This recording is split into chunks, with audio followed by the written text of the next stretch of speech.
Yesterday, I was with my mother-in-law and we were talking about the elections and everything.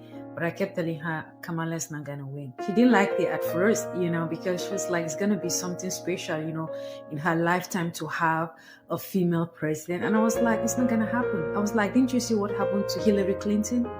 White women were one of the largest groups of women that did not vote for her. We have to come to grips with the endemic sexism and misogyny. I want to blow this up so that people have to confront it.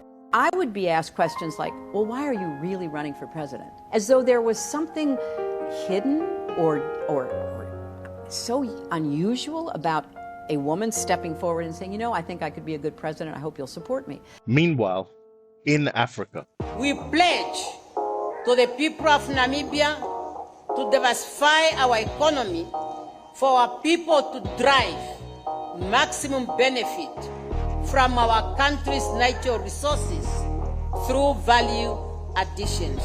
I feel very honored, very humbled as it stands being the youngest member of parliament, knowing that in the core of my being, I have the people's interest at heart.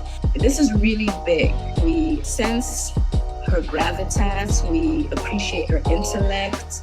We look forward to her calm and competent approach to politics. But she was the only woman in a room full of men. I mean, she's been doing this for decades. She's gonna be just fine. how many times have you heard the words, America is the greatest country on earth? And while I believe it is true in many regards, the political landscape of the last 10 years and the issues that have been laid bare for the world to watch let us know that America is far from perfect. So when it comes to Africa, there is often an opposite sentiment from the American, one of being behind, being backwards, and not up to date with the movers and shakers around the world. And just like America has its reasons for being great, there are reasons why this sentiment about Africa rings true. But in today's video, we're going to discuss a situation about how this African politician has done something in her country that America is still yet to achieve. If you're interested in that, stay tuned. So for those who don't know me, my name is TJ. I'm Nigerian and British mixed. A couple of years ago, I left the UK to start a new life in Uganda with my partner, Medina. I started this channel to document the journey, but more and more I was faced with the question of why is Africa not reaching its full potential? You see, I'm interested in the betterment of Africa, which is why when I see positive things, things that are innovative, things that are truly worth celebrating on the continent, I want to raise their profile so my audience and the world at large can see Africa has a lot going for it and there's a great future ahead for the continent. So the lady wearing blue in the center of the shot, looking very dignified, is called Netumbo Nandi-Ndaitwah, and she has just become the 5th president of Namibia.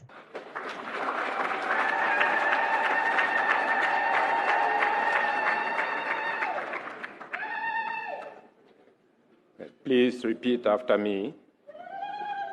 I, Netumbo Nandi-Ndaitwah, do hereby swear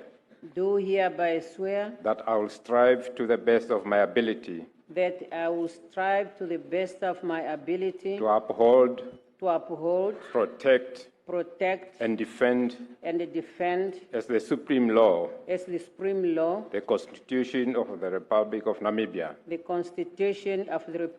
Namibia. Now, this is a very interesting development because I don't think it's unfair to say that Africa still holds on to many traditional gender stereotypes. Strength in masculinity is very much seen as a desirable thing for men to have, and traditional femininity is definitely seen as a positive trait for women to have. But the truth is, respected matriarchal women have always existed in African communities across the continent. And in this regard, I believe that Africa, in general, has the West beat. Right now in Tanzania, we have a female president named Samia Suluhu.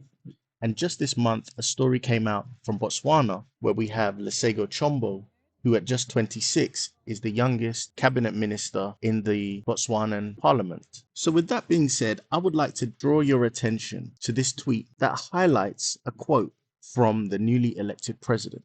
And it says, "I was not elected because I am a woman, but on merit.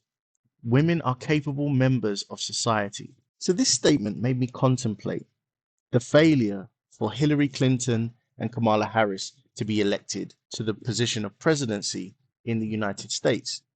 Now, there's many reasons why they failed in their attempts, and I'm not here to generalize on the reasoning, but I definitely think the concept of woke feminism and the idea around voting for someone because they're a woman was at the very least in the sentiment of some of those promoting Kamala and Hillary Clinton. Now, far be it for me to say that Africa has got no issues in regard to feminism and how women are treated in a society at large. And we're going to talk about some of those issues later on in the video.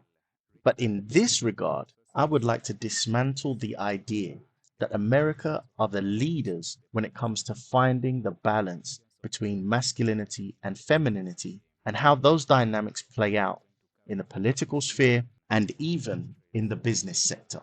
So this is the policies that the new president of Namibia ran on. Focused on economic diversification, agriculture development, youth employment, and anti-corruption measures. And here is the part that I like the most. Nandi-Ndaitwah pledged to reduce Namibia's reliance on extractive industries, oil, gas, green hydrogen, by promoting value-added sectors to generate jobs, particularly for the youth. Now, I've spoken many times about the demographics of Africa, how the youth is absolutely exploding. The mean age in Africa is 19, and those people all need to be provided for. They need jobs, they need economy, they need all of those things to make the continent and the countries within the continent be prosperous and successful. And that's juxtaposed to much of the West and some parts of Asia where the populations are on the decline. I've also highlighted many times the stories around Ibrahim Traoré, who is Africa's current most popular leader. Why? Because he promotes the concept of African countries being totally self-sufficient and not just selling their raw minerals for pennies on the dollar when they could do their own value add. Of course, in many cases, that doesn't happen. And then African countries who have sold those raw minerals are buying them back in the form of the end products, which just doesn't make sense economically.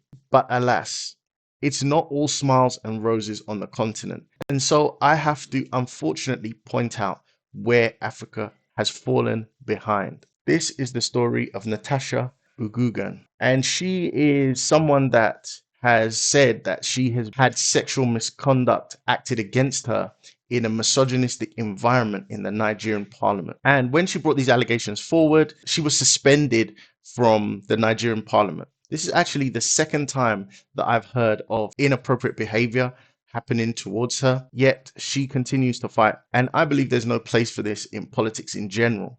But when there's already a negative perception of how Africa is, how the politics are, I think it makes it even worse when these issues are not dealt with properly. I hope this win for the country of Namibia can send a message to women across the continent of Africa that they can continue to work and strive towards an environment that would allow them also to be successful in any arena they choose to put their hand in. And I hope this also goes some way to changing the perception that the rest of the world may have on Africa. I'm sure you have many comments to make. Please put them in the comments section. But if you have nothing to say, would it be too much for me to ask you to write the words "real African power" in the comments section? It lets me know that you like what I'm doing, you want me to continue, you're rocking with the channel, and that you've watched the video to the very end.